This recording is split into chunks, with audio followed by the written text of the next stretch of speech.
Mis padres avaros descubrieron mi casa de $150.000. No vinieron a felicitarme, sino a exigírmela, diciendo que era demasiado inútil para tenerla. Guardé silencio, saqué unos documentos y les pedí que firmaran.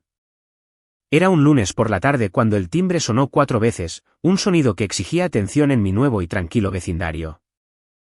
Y supe al instante que mi paz ganada con tanto esfuerzo estaba a punto de ser destruida. Soy Valeria Ramos. Una ingeniera de software senior de 32 años que finalmente había logrado lo imposible al adquirir su propia residencia en Oakwood Hills, una propiedad valorada en $150.000, comprada únicamente con años de ahorros y estrategias de inversión. Mis padres llegaron sin previo aviso, la viva imagen de la falsa sofisticación, sus sonrisas se evaporaron en el momento en que entraron. Mi madre, Carla, inmediatamente omitió las felicitaciones para preguntar de dónde había robado el capital para adquirir la propiedad. Sospechando que había vaciado en secreto algún fondo fiduciario familiar inexistente, mi padre, Ricardo, fue directo al grano, cruzando los brazos sobre el pecho y exigiendo ver los documentos de compra, insistiendo de inmediato en que probara que no había malversado el dinero. «Eres absolutamente inútil», siseó mi madre, su voz cortando la tranquilidad de la sala de estar.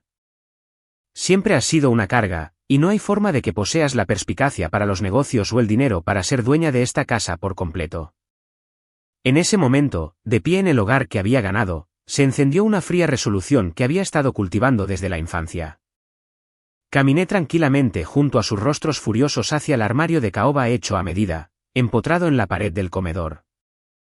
Saqué una pila de papeles y presenté el de arriba, el título de propiedad de la casa. Indicaba claramente el requisito no negociable de prueba de patrimonio neto, superior a $50 millones solo para obtener la aprobación de residencia en esta comunidad exclusiva. Dejé ese documento, observé cómo sus mandíbulas caían en un silencio atónito, luego coloqué un segundo documento más pequeño directamente encima para que firmaran. El título del segundo documento se mostraba prominentemente: renuncia a todas las futuras obligaciones financieras. El título de ese documento pudo haberlos silenciado, pero créanme, su codicia fue solo el acto de apertura. Lo que viene a continuación sacudirá a esta familia hasta la médula. Estamos hablando de confesiones. Nunca esperaron consecuencias de las que no pudieran escapar. Antes de continuar, asegúrate de suscribirte. Activa todas las notificaciones y quédate conmigo hasta el final. Y dime en los comentarios desde qué parte del mundo me estás viendo y qué hora es ahora mismo. Me encanta ver lo lejos que viaja esta historia a través de las zonas horarias. 2 días después del silencioso enfrentamiento en mi nueva sala de estar, la tranquilidad inmediata fue completamente destrozada por una explosión digital de indignación y falsificaciones. Mi madre Carla no perdió absolutamente nada de tiempo en lanzar su campaña pública de victimización fabricada en cada plataforma de redes sociales a la que pudo acceder. Compuso una publicación larga y venenosa titulada dramáticamente «La hija que nos abandonó», tejiendo una sofisticada historia de sacrificio parental que solo fue recompensada con fría indiferencia y codicia en el momento en que encontré el éxito profesional. Me pintó como una hija oportunista que supuestamente había malversado fondos imaginarios, comprado una propiedad ridículamente extravagante y luego utilizado desalmadamente el documento de renuncia a todas las futuras obligaciones financieras como una herramienta de chantaje emocional. La publicación rápidamente obtuvo cientos de comentarios de extraños, todos juzgando mi carácter basándose únicamente en sus elaboradas mentiras interesadas. El verdadero aguijón llegó cuando mi hermana Daniela intervino, consolidando la narrativa pública en mi contra. Mi hermana, a quien mis padres habían mimado y llenado de favores financieros durante toda su vida, mientras simultáneamente exigían mis continuas contribuciones financieras, comentó con falsa tristeza que yo me había consumido por los celos de ella y del supuesto vínculo cercano de mis padres. Sugiriendo que cortar el contacto fue un acto de pura malicia, no una necesaria autopreservación. Ver a mi hermana participar voluntariamente en la difusión de estas maliciosas falsedades me dolió más que casi cualquier cosa que mis padres hubieran dicho, confirmando directamente la toxicidad absoluta de toda la estructura familiar de la que tanto me esforzaba por escapar. La tormenta digital resultó ser meramente el preludio de la verdadera amenaza legal de mi padre Ricardo, entregada no en un correo electrónico privado, sino como una publicación accesible públicamente en un foro familiar compartido. En lugar de reconocer su firma en la renuncia o disculparse por las acusaciones infundadas de mi madre, mi padre decidió cambiar por completo el guión financiero. Me acusó dramáticamente de mis propias maniobras financieras ilegales, amenazando específicamente con denunciarme al Servicio de Impuestos Internos, IRS, por supuesta evasión fiscal con respecto al sustancial apoyo financiero mensual que les había proporcionado durante la última década. Mi padre afirmó que, dado que yo reclamo esos fondos como regalos deducibles necesarios en mis declaraciones de impuestos personales, deben considerarse ingresos gravables para ellos. Pero él insinuó maliciosamente que yo había manipulado toda la situación para subestimar mis propios ingresos. Este movimiento específico fue calculado, una táctica cínica diseñada puramente para infundir miedo profesional. A la mañana siguiente, recibí una llamada sombría e inesperada del Departamento de Recursos Humanos de mi empresa, detallando una reunión obligatoria urgente sobre graves acusaciones de impropiedad financiera y conducta profesional derivadas de las publicaciones altamente publicitadas en redes sociales. Las acusaciones ahora se extendían peligrosamente más allá del drama familiar trivial. Estaban amenazando mi carrera como ingeniera de software senior. El gerente de recursos humanos, hablando en un tono corporativo medido, enfatizó la necesidad inmediata de una explicación exhaustiva con respecto a la acusación fiscal específica dada la extrema gravedad de la posible participación del IRS. Comprendí al instante que el silencio era mi escudo más fuerte contra la guerra emocional, pero no podía protegerme de la dura realidad de la máquina burocrática. Acepté cortésmente la solicitud de reunión, ofreciendo solo una breve declaración formal sobre que la disputa familiar se basaba enteramente en hechos demostrablemente erróneos. Todo el enfrentamiento confirmó mi miedo más profundo, estaban dispuestos a destruir mi vida profesional y personal para satisfacer sus incesantes demandas financieras. Sin dudarlo, obtuve la información de contacto de una abogada litigante altamente recomendada. El tiempo para las respuestas emocionales había terminado. Ahora era enteramente una cuestión de estrategia y derecho. 3 semanas después, supe que la guerra en las redes sociales había pasado oficialmente a un campo de batalla legal frío y calculado. Mi primera reunión con mi abogada, Gabriela Solís, tuvo lugar en su elegante y minimalista suite de oficina en el centro, un espacio que irradiaba inmediatamente competencia e intención seria. Gabriela escuchó atentamente, su expresión permaneciendo neutral mientras le relataba la campaña de vergüenza pública y la posterior y maliciosa acusación fiscal de mis padres. Ella analizó su comportamiento no como padres emocionales, sino como abusadores de libro de texto que intentaban aprovechar mecanismos legales para perpetuar el control financiero. Gabriela me aseguró rápidamente que el ruido de las redes sociales era legalmente irrelevante. Lo único que realmente importaba eran la escritura de la casa de Oakwood Hills y mis impecables registros financieros. Inmediatamente comenzó a preparar una orden formal de cese y desista contra mi padre y mi madre. Sin embargo, la situación escaló rápidamente cuando mis padres presentaron una demanda real en mi contra. Los documentos legales llegaron 5 días después, exigiendo formalmente que el tribunal les concediera la propiedad parcial de mi nueva casa, alegando que su derecho se basaba en una entidad completamente fabricada que denominaron Fondo de Desarrollo Familiar. Afirmaron que este fondo representaba años de inversión emocional y una mínima asistencia financiera indocumentada, que ahora cuantificaban como un activo tangible de acumulación de capital en mi propiedad. Este movimiento demostró que su intención nunca fue simplemente avergonzarme. Realmente deseaban el control de mi único activo sustancial. La pura audacia de su reclamo fue sorprendente.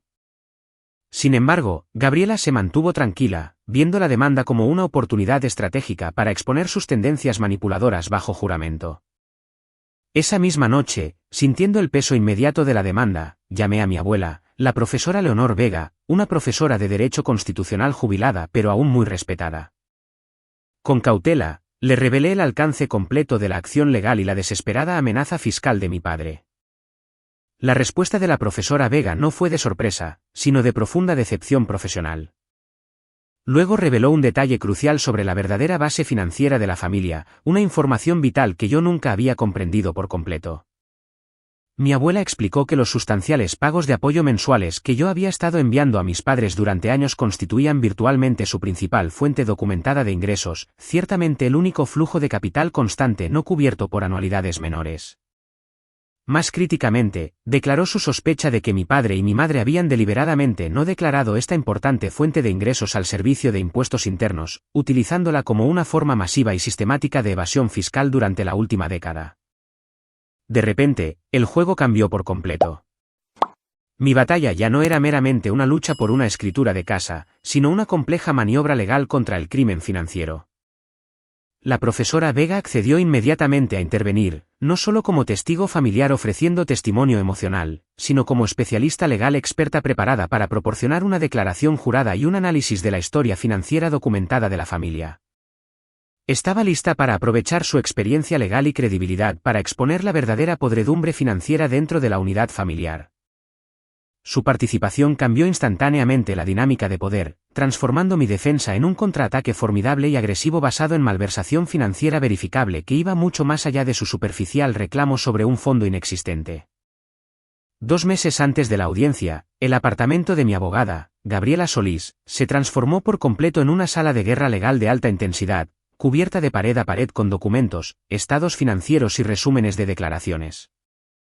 Gabriela y yo comenzamos nuestro análisis detallado centrándonos en la validez legal del estricto pacto de patrimonio neto de $50 millones requerido para la propiedad en la comunidad de Oakwood Hills. Ella confirmó que este pacto protector, aunque altamente inusual, era legalmente sólido y completamente no discriminatorio en la práctica, invalidando efectivamente cualquier posibilidad de que mis padres hubieran podido legalmente pagar o financiar la propiedad. Lo que instantáneamente destrozó la base de su reclamo fraudulento de Fondo de Desarrollo Familiar. Esta victoria inicial solidificó mi defensa, trasladando el foco por completo a sus atroces acciones.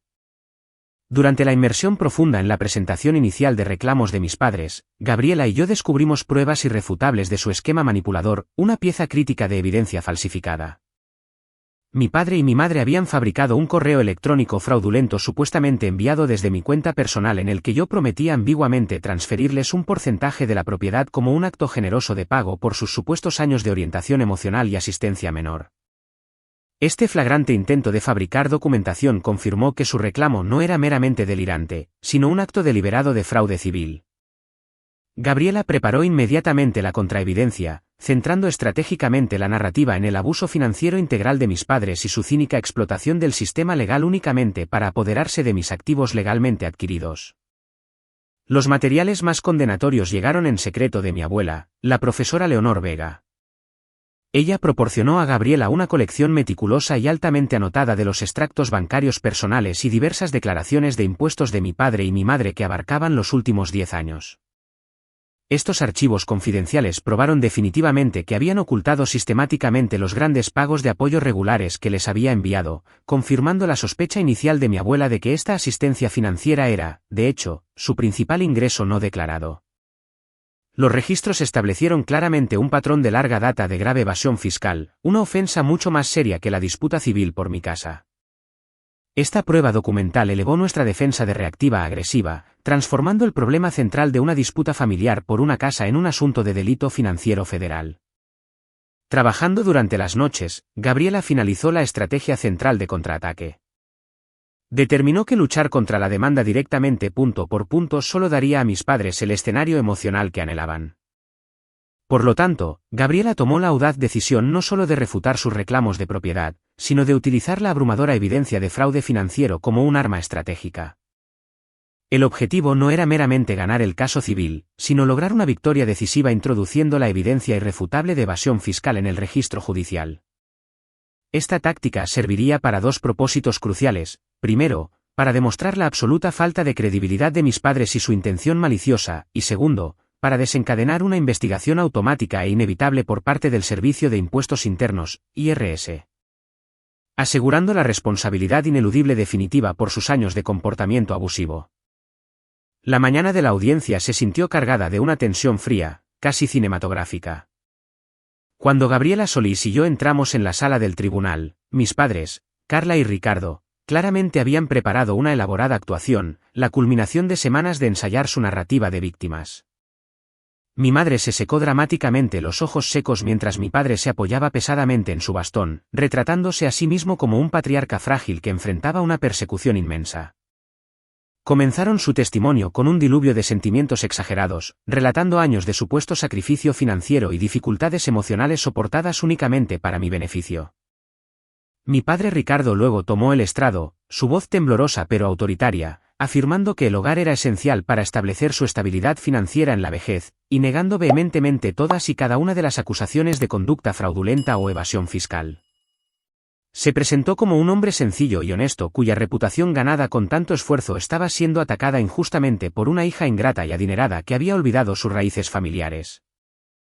Su negación ofreció a Gabriela la oportunidad perfecta para desplegar nuestra contraevidencia meticulosamente preparada. El interrogatorio de Gabriela fue rápido, clínico y completamente enfocado en exponer las flagrantes inconsistencias dentro de las declaraciones financieras de mis padres. Presentó varios documentos que detallaban sus ingresos declarados fluctuantes, a menudo mínimos, yuxtapuestos contra los depósitos mensuales constantes y sustanciales que yo les había enviado constantemente durante una década. Presionó a Ricardo sobre la significativa brecha entre sus ingresos oficialmente declarados y los gastos de estilo de vida claramente visibles en su extracto bancario, guiando sutilmente la narrativa hacia el hecho innegable de que los fondos que yo proporcionaba constituían ingresos no declarados. Con cada pregunta, la fachada calculada que había construido comenzó a desmoronarse, reemplazada por vacilación nerviosa y evidente incomodidad bajo el duro escrutinio. Justo cuando el juez parecía dispuesto a desestimar la moción basándose en la improbabilidad del Fondo de Desarrollo Familiar, la situación giró violentamente de lado con un testigo sorpresa. Mi hermana, Daniela Vargas, fue llamada al estrado por el abogado de mis padres. Ver a mi hermana allí, elegantemente vestida, pero albergando la misma malicia depredadora que mis padres, envió un leve temblor a mi compostura por lo demás perfecta. Daniela prestó juramento y luego procedió a pronunciar una impactante mentira meticulosamente elaborada que trasladó toda la culpa a mí. Afirmó que mi compra de la casa de Oakwood Hills no fue un triunfo de mi independencia financiera, sino el resultado de extorsión. Daniela juró bajo juramento que yo había chantajeado a nuestros padres, amenazándolos con cortar su única fuente de ingresos regulares a menos que accedieran formalmente a confirmar documentos, asegurando la compra de la casa y garantizándome el control total de la propiedad. Ella me describió como una tirana manipuladora que usó su posición financiera para aterrorizarlos, retorciendo la verdad en una narrativa viciosa y creíble de coacción parental y abuso emocional infligido por la hija. Me mantuve perfectamente inmóvil, observando la actuación calculada de Daniela desde la mesa de la defensa. Mi abogada, Gabriela, me miró, lista para objetar, pero de repente negué con la cabeza, decidiendo mantener mi completo silencio y compostura. Simplemente observé a mi hermana, la pieza final de su rompecabezas traicionero, dejándola comprometerse por completo con la mentira devastadora antes de que Gabriela lanzara el inevitable y abrumador contraataque que sabíamos que destruiría su credibilidad para siempre. Después de que mi hermana Daniela Vargas pronunció su impactante testimonio, creando una narrativa viciosa e infundada de mi supuesta extorsión, el juez me llamó al estrado. Me acerqué al banquillo de los testigos con tranquila certeza, negándome a dejar que la ira y la injusticia que sentía se mostraran en mi rostro. Mi testimonio comenzó con un relato tranquilo y factual de mi camino hacia la independencia financiera, enfatizando el hecho de que había establecido una carrera exitosa y una riqueza estable enteramente a través de mis propios esfuerzos desde muy temprana edad. Contrarresté sistemáticamente su narrativa de larga data de crianza sacrificial explicando que mi apoyo financiero no era un retorno de la inversión, sino un compromiso voluntario a largo plazo hecho por un sentido equivocado de obligación filial, nunca un requisito legal. Detallé meticulosamente cómo había adquirido la casa completamente por mi cuenta, asegurando que no hubiera absolutamente ninguna ambigüedad con respecto a la escritura o la fuente de los fondos. A continuación, confirmé públicamente la naturaleza exclusiva de la comunidad de Oakwood Hills, revelando el pacto preciso de patrimonio neto de $50 millones requerido para cualquier compra dentro del desarrollo. Esta única e innegable pieza de información demolió instantáneamente la afirmación central de mis padres, demostrando definitivamente que nunca poseyeron la capacidad financiera para permitirse o comprar la propiedad, haciendo que su afirmación de copropiedad fuera patentemente absurda. El silencio en la sala del tribunal después de esa declaración fue pesado y profundamente satisfactorio. Esto proporcionó la base perfecta para nuestro contraataque decisivo. El ambiente de la sala del tribunal cambió por completo cuando mi abuela, la profesora Leonor Vega, fue llamada a testificar como nuestra testigo experta. La profesora Vega, poseedora de una credibilidad y autoridad legal inigualables, presentó la evidencia detallada del esquema de evasión fiscal de una década de mis padres. Analizó profesionalmente sus registros bancarios y declaraciones de impuestos, revelando la cruda discrepancia entre sus ingresos declarados mínimos y el enorme y consistente flujo de efectivo proporcionado por mis pagos de apoyo. Explicó claramente al tribunal cómo mi padre y mi madre habían ocultado sistemáticamente esos ingresos al IRS, describiendo meticulosamente la historia y la magnitud de su fraude financiero. Su testimonio sirvió como una brutal evaluación objetiva de su carácter, destruyendo por completo la imagen de víctimas frágiles y honestas que habían cultivado cuidadosamente. Gabriela luego ejecutó la fase final y devastadora de nuestra estrategia. Presentó al tribunal el correo electrónico fraudulento que mis padres habían fabricado, e incluso más críticamente, introdujo evidencia digital que probaba la participación directa de mi hermana Daniela en la creación y edición del documento fabricado. La evidencia mostró que la dirección IP de Daniela se usó para finalizar y enviar el correo electrónico, exponiéndola no solo como una testigo maliciosa, sino como una CEO conspiradora activa en el fraude en mi contra. Su traición quedó al descubierto para que todo el tribunal la viera. El peso combinado del fraude fiscal, la flagrante imposibilidad financiera de su reclamo y la probada conspiración para fabricar pruebas resultaron absolutamente abrumadores. Después de un breve receso, el juez regresó, emitiendo un fallo severo e inequívoco. El tribunal desestimó la demanda con extremo prejuicio, condenando a mis padres por su comportamiento manipulador y la flagrante fabricación ilegal de pruebas.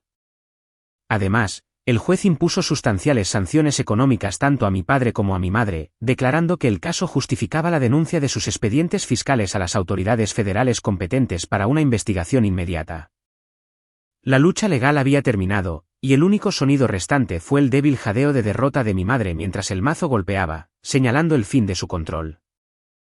La mañana siguiente al fallo inequívoco del juez, llegó la documentación formal, solidificando la victoria.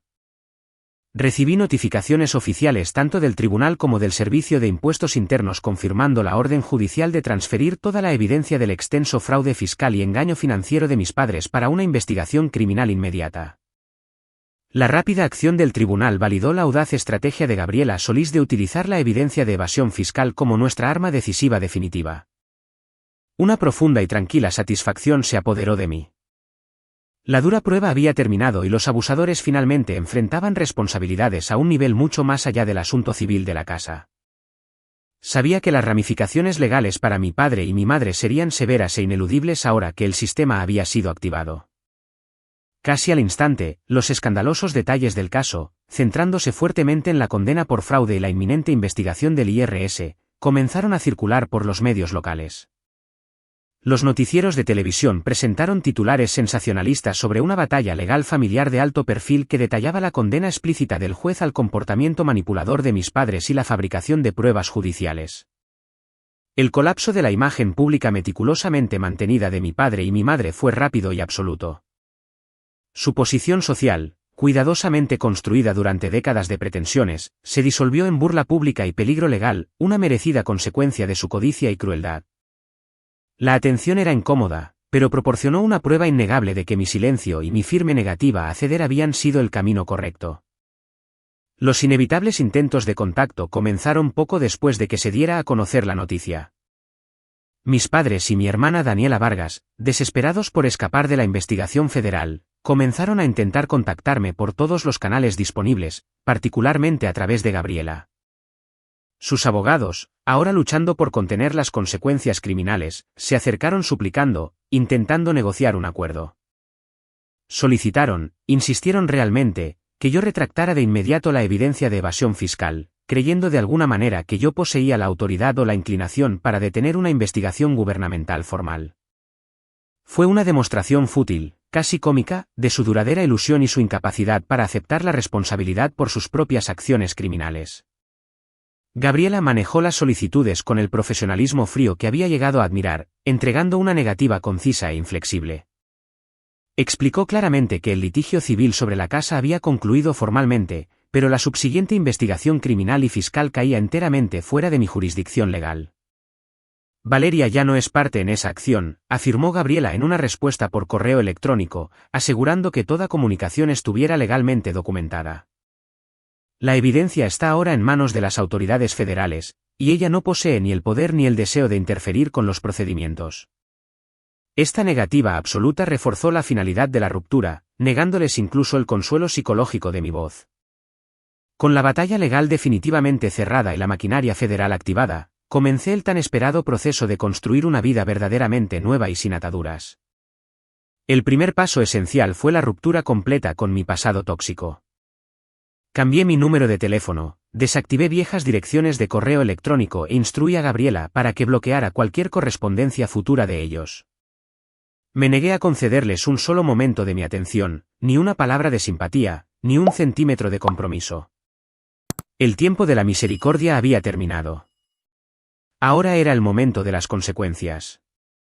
La hermosa y tranquila seguridad de mi hogar en Oakwood Hills finalmente se convirtió en lo que siempre estuvo destinada a ser, un santuario, donde finalmente pude vivir una vida definida enteramente por mis propias elecciones y éxitos.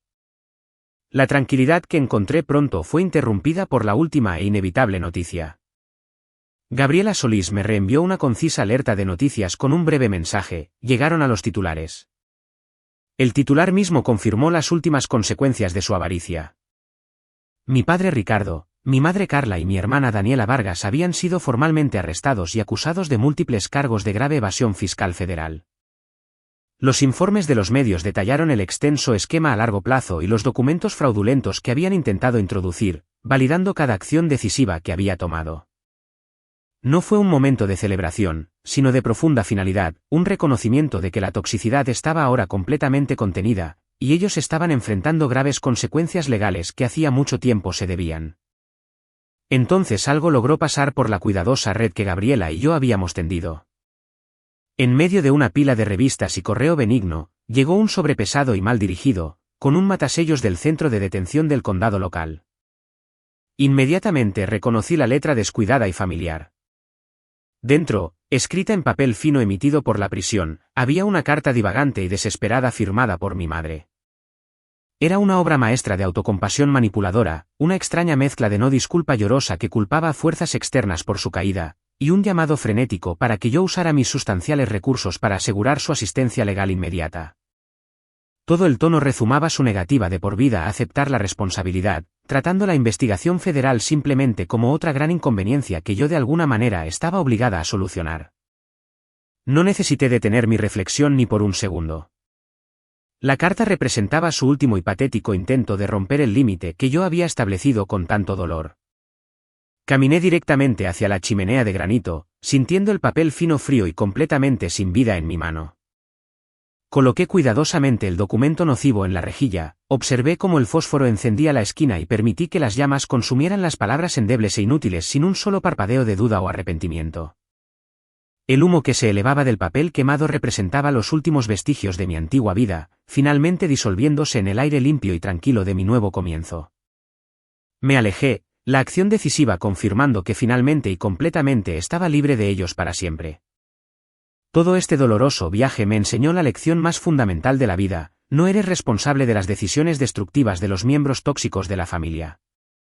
Tampoco estás obligada a prenderte fuego para mantenerlos calientes indefinidamente.